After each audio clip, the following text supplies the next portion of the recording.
منا فاغفر لنا ذنوبنا وقنا عذاب النار ربنا آتنا من لدنك رحمة وهيئ لنا من أمرنا رشدا ربنا لا تزغ قلوبنا بعد إذ هديتنا وهب لنا من لدنك رحمة إنك أنت الوهاب۔ صحیح بخاری سے ہم دل کو نرم کرنے والی احادیث کا مطالعہ کر رہے ہیں، اور آج ہم صحیح بخاری سے 6492 سے سٹارٹ کریں گے، تو پلیز اس کو تھوڑا سا اور یہ اس کا باب تھوڑا ڈفرینٹ ہے۔ اس کا باب ہے کہ چھوٹے اور حقیر گناہوں سے بھی بچتے رہنا۔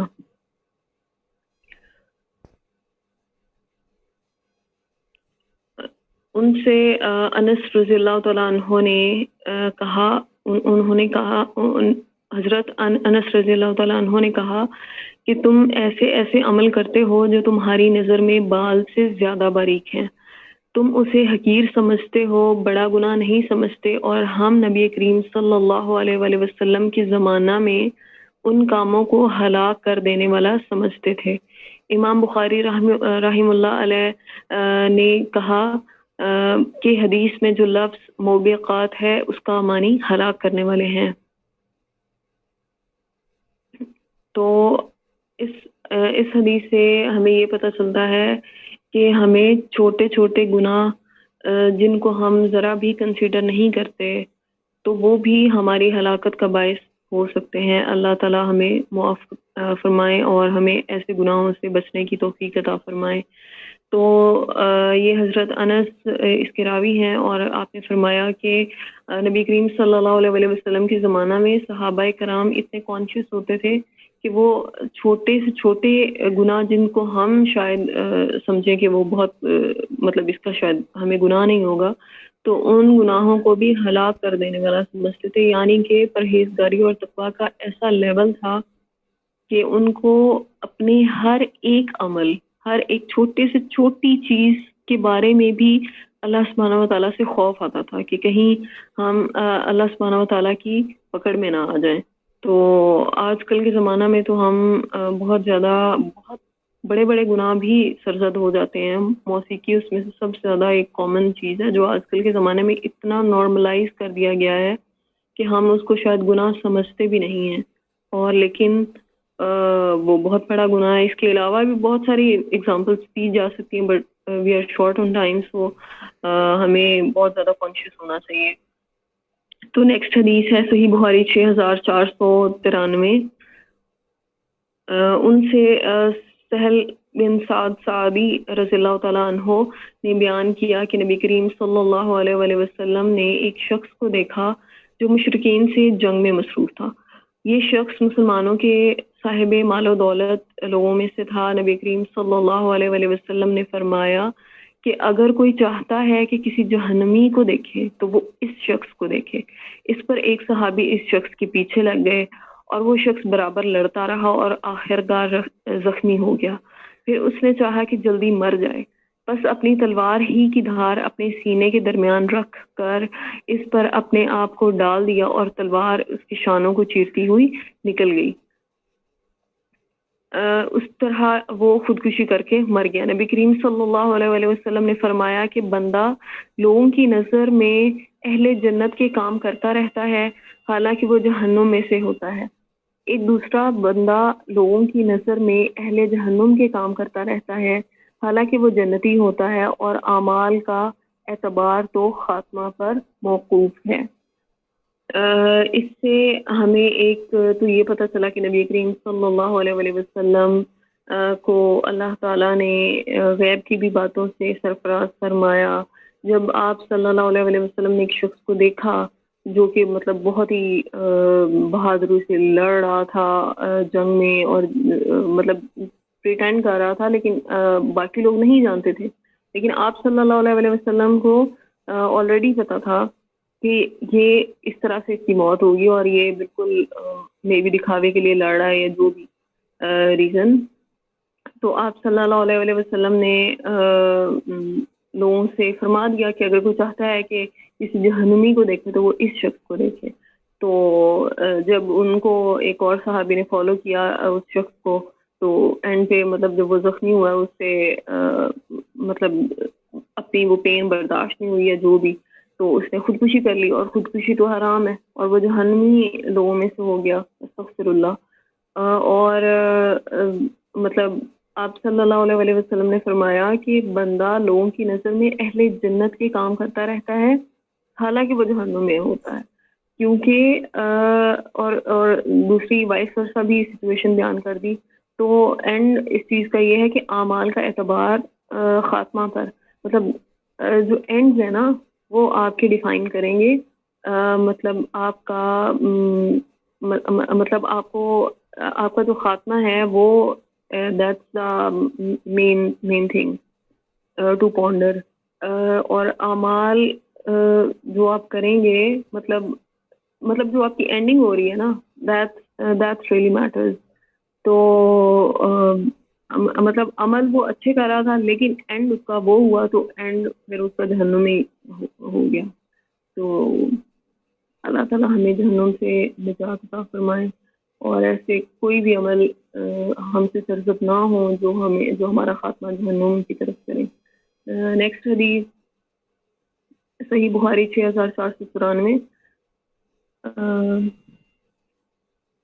سوال کیا گیا اے اللہ کے رسول، محمد بن یوسف نے بیان کیا، ان سے غائی نے بیان کیا، ان سے ظاہری نے بیان کیا، ان سے عطا بن یزید لیثی نے بیان کیا، ان سے ابو سعید خدری رضی اللہ تعالیٰ عنہ نے بیان کیا کہ ایک اعرابی نبی کریم صلی اللہ علیہ وسلم کی خدمت میں حاضر ہوا اور پوچھا یا رسول اللہ صلی اللہ علیہ وسلم کون شخص سب سے زیادہ اچھا ہے؟ فرمایا کہ وہ شخص جس نے اپنی جان اور مال کے ذریعے جہاد کیا، اور وہ شخص جو کسی پہاڑ کی کھو میں ٹھہرا ہوا اپنے رب کی عبادت کرتا ہے اور لوگوں کو اپنی برائی سے محفوظ رکھتا ہے. اور نیکسٹ اس کے بہت سارے راوی بیان کیے گئے ہیں. تو اس کا باب جو ہے وہ ہے کہ تنہائی جو ہے وہ بہتر ہے، مطلب گناہوں اس سے بیٹر ہے کہ آپ تنہائی میں رہ لیں بجائے اس کے کہ آپ گناہ کرتے پھریں اور لوگوں کو آپ کی وجہ سے تکلیف پہنچتی پھرے. بری صحبت سے تنہائی بہتر ہے، یعنی کہ بری کمپینین شپ مطلب کہ بری کمپینین شپ سے بہتر ہے کہ آپ تنہا رہ لیں. تو اس کا یہ مطلب ہے. تو مطلب کہ آپ صلی اللہ علیہ وسلم نے فرمایا کہ اچھا شخص وہ ہے کہ جس نے فرسٹ آف آل اپنی جان اور مال سے جہاد کیا اور اس کو اللہ کی راہ میں خرچ کیا، اپنے مال کو اور اپنی جان کو بھی اللہ کی راہ میں جہاد پر لگانے سے دریغ نہیں کیا. اور دوسرا اور وہ شخص جو کہ پہاڑ کی کھو میں یعنی کہ بالکل آئسولیٹ اس نے کر لیا کہ وہ کہیں بری کمپنی میں نہ چلا جائے، اور اس نے اپنے آپ کو رب کی عبادت میں صرف کر لیا اور لوگوں کو اپنی برائی سے مطلب محفوظ رکھتا ہے. مطلب یہ وہی نا کہ مطلب آپ کے اگر ارد گرد ماحول بہت ہی خراب ہے تو آپ خود کو اگر بچا لیں کسی نہ کسی طرح سے، ایسے مینس تلاش کریں جس سے آپ بری صحبت سے بچ سکیں، تو یہ بہت ہی بہترین لوگوں میں سے ایک آپ بن جائیں گے انشاءاللہ عز و جل. نیکسٹ بھی چلیں 1 منٹ میں پڑھ لیتے ہیں اگر اٹس پاسبل. 6495 حضرت ابو سعید خدری رضی اللہ تعالیٰ عنہ سے سنا، وہ بیان کرتے تھے کہ میں نے نبی کریم صلی اللہ علیہ وسلم سے سنا، آپ صلی اللہ علیہ وسلم نے فرمایا کہ لوگوں پر ایک ایسا دور آئے گا جب ایک مسلمان کا سب سے بہتر مال بھیڑیں ہوں گی، وہ انہیں لے کر پہاڑ کی چوٹیوں اور بارش کی جگہوں پر چلا جائے گا. اس دن وہ اپنے دین کو لے کر فسادوں سے ڈر کر وہاں سے بھاگ جائے گا. تو اللہ سبحانہ و تعالیٰ کی بہت پناہ مانگنی چاہیے ایسے دور سے، فتنوں کے دور سے. آج کل ایگزیکٹلی ہم اس دور میں ہیں یا اس کے بہت زیادہ قریب ہیں. بہت سارے لوگ واقعی میں پریفر کرتے ہیں یہ جو نیچرل سیرینٹی کی جگہوں پہ جانا چاہتے ہیں، نیچر کے قریب رہنا چاہتے ہیں، تو اس کا یہی ہوتا ہے کہ they can't find peace. مطلب کہ ان کو بالکل سکون نہیں ملتا، جس کی وجہ سے وہ چاہتے ہیں کہ وہ بہت ہی اس ٹائپ کے علاقوں میں چلے جائیں اور وہاں سے ان کو سکون ملتا ہے. تو خیر یہ والی جو حدیث ہے اس میں مطلب یہی ہے کہ آپ صلی اللہ علیہ وسلم فرما رہے ہیں کہ سب سے بہتر جو مال ہے بھیڑیں ہوں گی، اور وہ انہیں لے کر پہاڑ کی چوٹیوں اور بارش کی جگہوں پر چلا جائے گا. بارش کی جگہیں مطلب کہ اوپر، مطلب on the top of the mountain, اور وہاں سے وہ اپنے دین کو بچا کر جائے گا. تو وہی بات کہ کہیں وہ فتنوں میں نہ پڑ جائے، وہ اس ڈر سے وہ اپنے آپ کو پہاڑوں کی کھو میں یا پہاڑوں کی چوٹیوں میں وہ خود کو لے جائے گا، تاکہ وہ اس سے گناہ سرزد نہ ہو اور وہ اللہ سبحانہ و تعالیٰ کے عذابوں کا سزاوار نہ ہو جائے. تو اللہ سبحانہ و تعالیٰ سے بہت زیادہ دعا ہے کہ وہ ہمیں ایسے فتنوں کے دور میں ہر قسم کی برائی سے محفوظ رکھیں، اور ہم سے ایسے عمل سرزد نہ ہوں جو اللہ سبحانہ و تعالیٰ کے غصے اور غضب کا ہمارے مطلب باعث بنے. اللہ سبحانہ و تعالیٰ ہمیں اپنے راستے سے انحراف کرنے والے لوگوں میں کبھی شامل نہ کریں اور اپنے فرما بردار بندوں میں شامل کریں. جزاک اللہ خیر. انشاءاللہ نیکسٹ ٹائم یہاں سے اسٹارٹ کریں گے.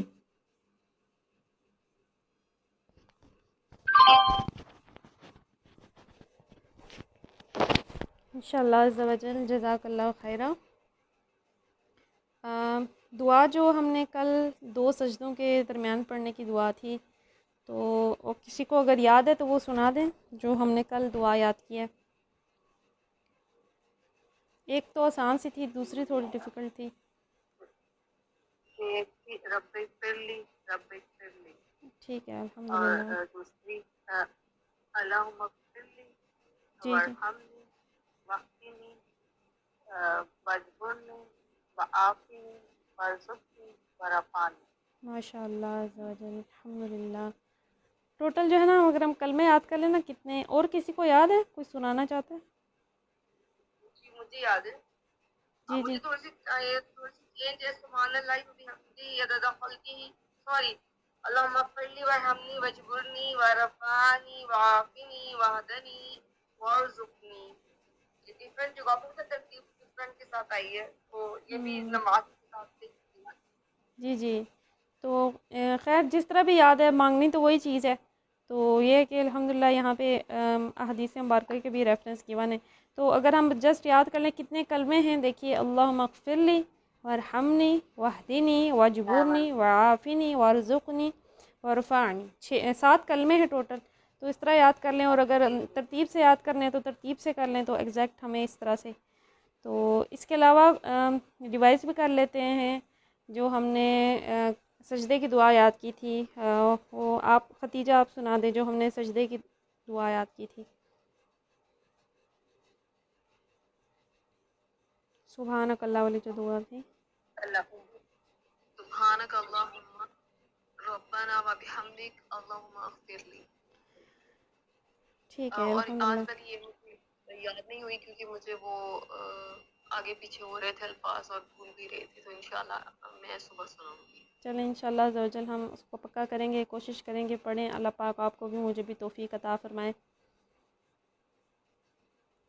اچھا، آج ہم جو ہے سجدے کی ہی دوسری دعا یاد کر لیتے ہیں میرا خیال ہے، کیونکہ وہ آسان سی ہے. رکوع کی بھی وہی ہے، سجدے کی بھی وہی ہے، سیم ہے.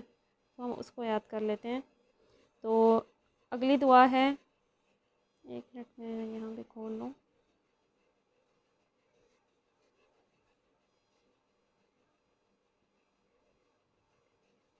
ٹھیک ہے.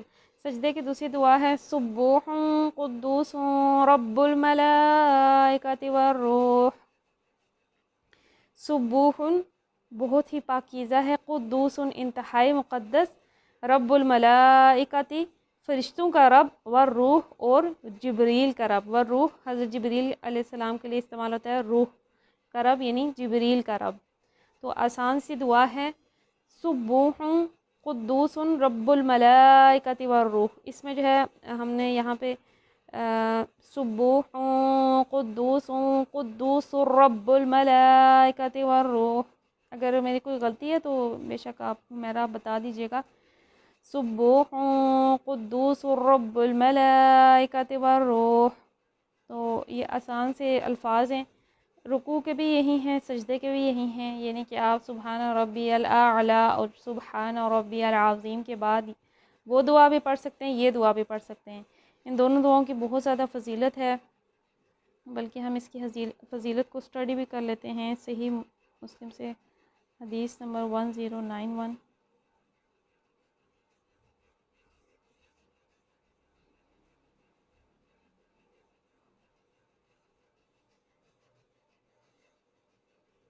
صحیح مسلم سے 1091.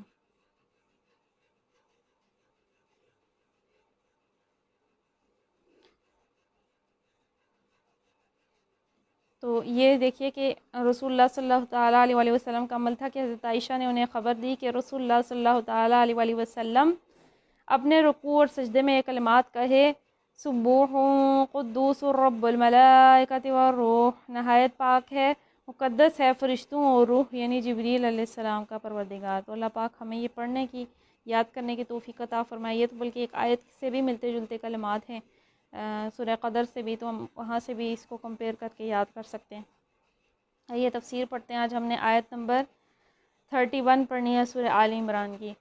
اعوذ باللہ من الشیطان الرجیم. بسم اللہ الرحمن الرحیم. قل ان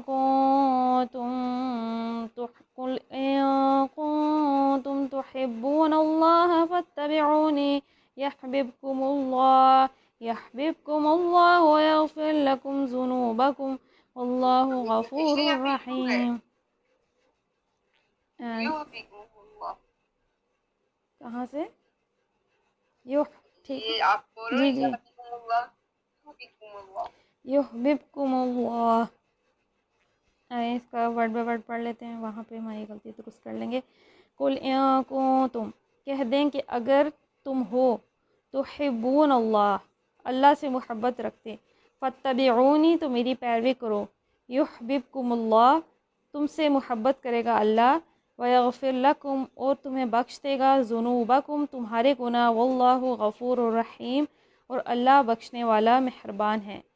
اے نبی، لوگوں سے کہہ دو کہ اگر تم حقیقت میں اللہ سے محبت رکھتے ہو تو میری پیروی اختیار کرو، اللہ تم سے محبت کرے گا اور تمہاری خطاؤں سے درگزر فرمائے گا، وہ بڑا معاف کرنے والا اور رحیم ہے.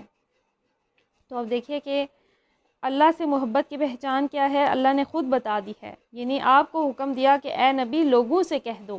لوگوں سے کیا کہہ دو کہ اگر تم حقیقت میں اللہ سے محبت رکھتے ہو تو میری پیروی کرو. میری یعنی حضرت محمد صلی اللہ تعالیٰ علیہ وآلہ وسلم کی. تو اس کے بدلے میں اللہ تمہیں کیا عطا فرمائے گا؟ اللہ تم سے محبت کرے گا اور تمہاری خطاؤں سے درگزر فرمائے گا. اب دیکھیے کہ اس آیت میں آپ کی شان کریمی بیان کی جا رہی ہے، یعنی کہ کئی ساری ایسی آیتیں ہیں، احادیث مبارکہ ہیں کہ آپ کی اطاعت جو ہے حقیقت میں وہی اللہ کی اطاعت ہے. اور اس آیت میں اللہ تبارک و تعالیٰ نے خود آپ کو حکم ارشاد فرمایا کہ لوگوں سے کہہ دیں کہ اگر اللہ سے محبت رکھتے ہو تو میری پیروی کرو، یعنی میرے بتائے ہوئے طریقے پہ چلو. کیونکہ دیکھیے کہ اللہ سے محبت پانے کا جو رستہ ہے وہ کوئی اور رستہ نہیں ہے جو لوگ خود سے بنا لیتے ہیں. حقیقت میں وہ رستہ وہی شریعت ہے جو آپ لے کر آئے ہیں، وہ دین ہے جو آپ لے کر آئے ہیں، وہ طریقہ ہے جس پہ آپ نے ہمیں چلنے کا کہا ہے. تو حقیقت میں آپ کے طریقے پہ چلنا، آپ کی پیروی کرنا، وہی اللہ سے محبت ہے. یعنی اگر ہم خود سے کوئی بھی، جیسے ہم نے پہلے بھی پڑھا تھا کہ اگر انسان خود سے کوئی بھی نئے نئے راستے اختیار کرے، جیسے مثال کے طور پہ رہبانیت ہوتی ہے کہ انسان جو ہے بھوکا رہنا شروع کر دے، خود کو باندھ لے کسی چیز سے، یا میلے کپڑے پہنے، یا کوئی بھی ایسا عمل کرے، نہائے نہ، اور اس سے سمجھے کہ میں اللہ کی محبت حاصل کروں گا، تو ایسا نہیں ہے. اگر تم حقیقت میں اللہ کی محبت چاہتے ہو تو کس کی پیروی کرو؟ آپ کے بھیجے ہوئے یعنی نبی اور رسول حضرت محمد مصطفیٰ صلی اللہ تعالیٰ علیہ وآلہ وسلم کی پیروی اختیار کرو، تو تب اللہ کی محبت ہوگی. تو آگے کیا بتایا جا رہا ہے کہ اگر تم ایسا کرو گے تو پھر اللہ تم سے محبت کرے گا، اور پھر تمہاری خطائیں جو تم سے غلطیاں کوتاہیاں ہو جائیں ان سے درگزر بھی فرمائے گا. اور اس کا عظیم نام بتایا گیا کہ وہ غفور الرحیم ہے، بہت بخشنے والا مہربان ہے. قل اطیعوا اللہ والرسول فإن تولوا فإن اللہ لا يحب الكافرین. قل اطیعوا اللہ، آپ کہہ دیں کہ تم اطاعت کرو اللہ کی والرسول اور رسول کی، فَإِن تَوَلَّوْا پھر اگر وہ پھر جائیں، فَإِنَّ اللَّهَ تو بے شک اللہ لا يحب الکافرین کافروں کو دوست نہیں رکھتا۔ ان سے کہو کہ اللہ اور رسول کی اطاعت قبول کر لو، پھر اگر وہ تمہاری یہ دعوت قبول نہ کریں تو یقیناً یہ ممکن نہیں ہے کہ اللہ ایسے لوگوں سے محبت کرے جو اس کی اور اس کے رسول کی اطاعت سے انکار کرتے ہوں۔ اب دیکھیے کہ اسی سے ملتا جلتا ہے کہ کیا فرمایا جا رہا ہے کہ ان سے صاف صاف کہہ دیں کہ اللہ رسول کی اطاعت قبول کر لو۔ اب دیکھیے کہ ہم نے پڑھا تھا کہ انسان اگر ایک اللہ کو نہ مانے تو وہ یعنی اگر شرک کرے تو وہ مومن نہیں ہے، اور دوسرا یہ کہ اگر وہ تمام رسولوں کو قبول نہ کرے اور آپ کو آخری نبی قبول نہ کرے تو وہ مومن نہیں ہے۔ تو اس آیت میں یہ بتایا جا رہا ہے کہ اللہ اور رسول کی اطاعت کو قبول کر لو، اور جو قبول نہیں کرے گا تو ایسا کبھی بھی نہیں ہو سکتا کہ وہ کچھ بھی راستہ اختیار کر لے اللہ اسے محبت کرے، کیونکہ اب اللہ تبارک و تعالیٰ نے اپنے تک جو پہنچنے کا راستہ دیا ہے وہ اس دین کی صورت میں دیا ہے جو کہ بغیر تحریف کے ہے اور حقیقی ہدایت ہے، اور قیامت تک کے لوگوں کے لیے جو ہدایت کا راستہ ہے وہ یہ کتاب ہے۔ فرمایا تو پھر یہ ممکن نہیں ہے کہ تم اس کو قبول کیے بغیر اللہ کی محبت پا سکو، اور جو اس کے اور اس کے رسول کی اطاعت سے انکار کرتے ہوں تو اللہ ان کو دوست نہیں رکھتا۔ تو یہاں پر پہلی تقریر ختم ہوئی، اس کے مضمون خصوصاً جنگ بدر کی طرف اشارہ اس میں کیا گیا، اور اس کے انداز پر غور کرنے میں غالب قیاس یہی ہے کہ اس تقریر کے نزول کا زمانہ جنگ بدر کے بعد اور جنگ احد سے پہلے کا ہے۔ محمد بن اسحاق کی روایت ہے عموماً لوگوں کو یہ غلط فہمی ہوئی کہ سورت کے ابتدائی 80 آیتیں وفد نجران کی آمد کے موقع پر 9 ہجری میں نازل ہوئیں، لیکن اول تو اس تمہیدی تقریر کا مضمون صاف بتا رہا ہے کہ یہ اس سے پہلے نازل ہوئی ہوں گی۔ دوسرے مقاتل بن سلیمان کی روایت سے تصریح ہے کہ وفد نجران کی آمد پر صرف وہ آیت نازل ہوئیں جو یحییٰ اور عیسیٰ علیہ السلام کے بیان پر مشتمل ہیں اور جن کی تعداد 30 ہے، اس سے کچھ زائد ہے۔ تو یہ فرما رہے ہیں کہ ابھی شروع کی جتنی بھی آیتیں ہیں یہ تمام جنگ بدر کے زمانے کی ہیں۔ دیکھیے ہم نے پہلے بھی اس کا تذکرہ پڑھا ہے، آگے مزید بھی آئے گا، لیکن یہ بتا رہے ہیں کہ ابھی جو آگے مزید دوسری جو ہے جو مارکے تھے ان کا تذکرہ آئے گا، لیکن جنگ بدر اور اس سے ریلیٹڈ جو تھے اس ٹاپک کا یہ بتا رہے ہیں یہاں پہ اینڈ ہوا ہے، کیونکہ ہم نے شروع میں پڑھا تھا اس میں کیا یہ چیزیں ڈسکس ہوئی ہیں۔ آیت نمبر 33، ان اللہ اصطفى آدم ونوحا وآل ابراہیم وآل عمران علی العالمین۔ ان اللہ اصطفى بے شک اللہ نے چن لیا آدم و نوحا آدم کو اور نوح کو، وآل ابراہیم اور ابراہیم کا گھرانہ، وآل عمران اور عمران کا گھرانہ، علی العالمین سارے جہان پر۔ اللہ نے آدم، نوح اور آل ابراہیم اور آل عمران کو تمام دنیا والوں پر ترجیح دے کر اپنی رسالت کے لیے منتخب کیا تھا۔ یہاں سے دوسرا خطبہ شروع ہوتا ہے۔ اس کے نزول کا زمانہ 9 ہجری ہے، جبکہ نجران کی عیسائی جمہوریت کا وفد نبی کریم صلی اللہ تعالیٰ علیہ وآلہ وسلم کی خدمت میں حاضر ہوا۔ نجران کا علاقہ حجاز اور یمن کے درمیان ہے۔ اس وقت اس علاقے میں 83 بستیاں شامل تھیں اور کہا جاتا تھا کہ 1,20,000 قابل جنگ مرد اس میں سے نکل سکتے تھے۔ آبادی تمام تر عیسائی تھی اور 3 سرداروں کے زیر حکم تھی۔ ایک عاقب کہلاتا تھا جس کی حیثیت امیر قوم کی تھی، دوسرا سید کہلاتا تھا جو ان کے تمدنی اور سیاسی امور کی نگرانی کرتا تھا، تیسرا سقف بشب تھا جس سے مذہبی پیشوائی متعلق تھی۔ جب نبی کریم صلی اللہ تعالیٰ علیہ وآلہ وسلم نے مکہ فتح کیا اور تمام اہل عرب کو یقین ہو گیا کہ ملک کا مستقبل اب محمد رسول اللہ صلی اللہ تعالیٰ علیہ وآلہ وسلم کے ہاتھ میں ہے، تو عرب کے مختلف گوشوں سے آپ کے پاس وفد آنا شروع ہو گئے۔ اس سلسلے میں نجران کے تینوں سردار بھی 60 آدمیوں کا وفد لے کر مدینہ پہنچے۔ جنگ کے لیے بہرحال وہ تیار نہ تھے۔ اب سوال یہ تھا کہ آیا وہ اسلام قبول کرتے ہیں یا ذمہ بن کر رہنا چاہتے ہیں۔ اس موقع پر اللہ تعالیٰ نے نبی کریم صلی اللہ تعالیٰ علیہ وآلہ وسلم پر یہ خطبہ نازل کیا تاکہ اس کے ذریعے سے وفد نجران کو اسلام کی طرف دعوت دی جائے۔ تو اب دیکھیں کہ یہ وہ نبی و رسولوں کا تذکرہ ہے، آدم علیہ السلام، نوح علیہ السلام، آل ابراہیم، آل عمران، جن کو عیسائی بھی مانتے تھے کیونکہ یہ لوگ عیسائی تھے۔ تو اب یہ جیسے کہ بتایا گیا کہ ایک قبیلے تھے ان کا بہت بڑا، وہ 3 سرداروں کی یعنی کہ انڈر وہ لوگ رہتے تھے، اور جب ان لوگوں نے اب سمجھ لیا کہ اب جو ہے ان قریب آپ کو اللہ تبارک و تعالیٰ جو ہے فتح عطا فرمائے گا اور آپ کو جو ہے سرداری عطا فرمائے گا، تو اب ان کو سمجھ آ گئی کہ اب جو ہے ان سے بات کیے بغیر، ان سے ملے بغیر ہمارا گزارا نہیں ہے۔ تو وہ لوگ جو ہے اپنے آدمیوں کو لے کر، جو تینوں سردار تھے، وہ آپ سے ملنے آئے۔ تو اب یہ کہ وہ دو آپشن ہوتے ہیں کہ جب بھی آپ ایک اسلامی ریاست سے اتحاد کرتے ہیں، ایک یہ ہوتا ہے کہ آپ اسلام قبول کر لیں اور عزت سے جیسے مسلمان رہتے ہیں آپ ویسے رہیں، دوسرا یہ ہوتا ہے کہ آپ ذمہ بن کر رہیں، یعنی ذمہ وہ ہوتے ہیں کہ جو کہ اسلام قبول نہیں کرتے، اپنے دین پہ ہی رہنا چاہتے ہیں، اسلام ان کے جان و مال کی حفاظت کرتا ہے، لیکن وہ ذمہ ہوتے ہیں، یعنی کہ وہ پھر اسلامی سلطنت میں رہتے ہوئے ٹیکس بھی دیتے ہیں، تو وہ ذمی کافر ہوتے ہیں، وہ ذمی کہلاتے ہیں۔ تو اس موقع پر جو ہے ان کو اسلام کی دعوت دینے کے لیے اللہ تبارک و تعالیٰ نے اس طرح کی آیتیں نازل فرمائی، جس میں ان کا تذکرہ تھا ان نبیوں اور رسولوں کا جن کو وہ لوگ بھی مانتے تھے۔ یہاں آل عمران کا ذکر ہے۔ عمران حضرت موسیٰ علیہ السلام اور ہارون علیہ السلام کے والد کا نام ہے، جسے بائبل میں عمرام لکھا ہے۔ تو ان کی بائبل جو کہ تحریف شدہ تھی، لیکن اس میں جو ہے ان نبیوں اور رسولوں کا تذکرہ تھا، جیسے کہ حضرت موسیٰ علیہ السلام کو آج کل دیکھیں تو موزز یا جیزس اس طرح سے لکھا ہوتا ہے، تو اس طرح سے حضرت عمران جو تھے ان کا تذکرہ عمرام کے نام سے تھا۔ ایک آیت اور پڑھ لیتے ہیں، آیت نمبر 34۔ ذُرِّيَّةً بَعْضُهَا مِن بَعْضٍ وَاللَّهُ سَمِيعٌ عَلِيمٌ۔ ذُرِّيَّةً اولاد، بَعْضُهَا مِن بَعْضٍ وہ ایک دوسرے سے، وَاللَّهُ سَمِيعٌ علیم اور اللہ سننے والا جاننے والا ہے۔ یہ ایک سلسلے کے لوگ تھے جو ایک دوسرے کی نسل سے پیدا ہوئے، اللہ سب کچھ سنتا اور جانتا ہے۔ تو اب دیکھیے کہ ان لوگوں کے عقیدے میں خرابی کیا تھی، ان لوگوں کے عقیدے میں، عیسائیوں کے عقیدے میں، کہ وہ حضرت عیسیٰ علیہ السلام کو مسیح جنہیں کہا جاتا ہے، ان کے بارے میں ان کے جو عقیدے تھے وہ غلط تھے۔ تو مسیحیوں کا گمراہی کا تمام تر سبب یہ تھا کہ وہ مسیح کو بندہ اور رسول ماننے کی بجائے اللہ کا بیٹا اور الوہیت میں اس کا شریک قرار دیتے تھے۔ اگر ان کی یہ بنیادی غلطی رفع ہو جائے تو اسلام صحیح و خالص کی طرف ان کا پلٹنا بہت آسان ہو جائے۔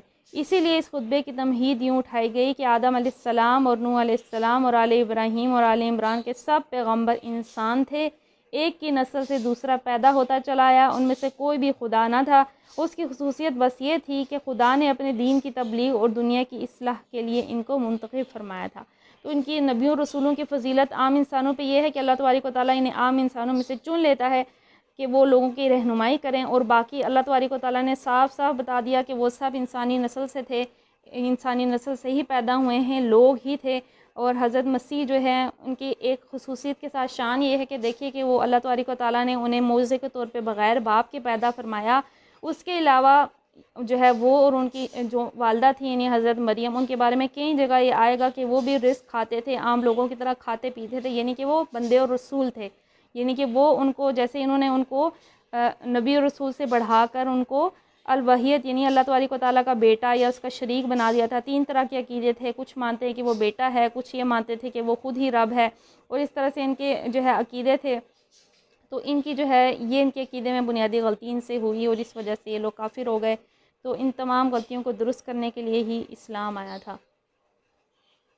تو آج یہیں پہ کمپلیٹ کرتے ہیں، ٹائم بھی کمپلیٹ ہو گیا۔ اللہ سے دعا کرتے ہیں آج ہم نے جو بھی پڑھا، ہم نے جو نئی دعا یاد کی پڑھی ہے اسے یاد کرنے کی توفیق دے، عمل کرنے کی توفیق دے۔ جو ہم نے آج احادیث مبارکہ میں پڑھا ہمیں اس پہ عمل کرنے کی توفیق عطا فرمائے، فتنوں سے ہماری حفاظت فرمائے۔ اللہ تبارک و تعالی ہم سب سے سدا سدا کے لیے راضی ہو جا، ہمارے علم و عمل میں اضافہ فرما، ہماری غلطیوں کو تاہیوں سے درگزر فرما۔ الصلاۃ والسلام علیک یا رسول اللہ، الصلاۃ والسلام علیک یا حبیب اللہ، سبحانک اللہم وبحمدک، لا الہ الا انت، استغفرک واتوب الیک، استغفرک واتوب الیک، استغفرک واتوب الیک۔ بسم اللہ الرحمن الرحیم، وصلی اللہ علی محمد صلی اللہ تعالی علیہ وآلہ وسلم۔ السلام علیکم ورحمۃ اللہ وبرکاتہ۔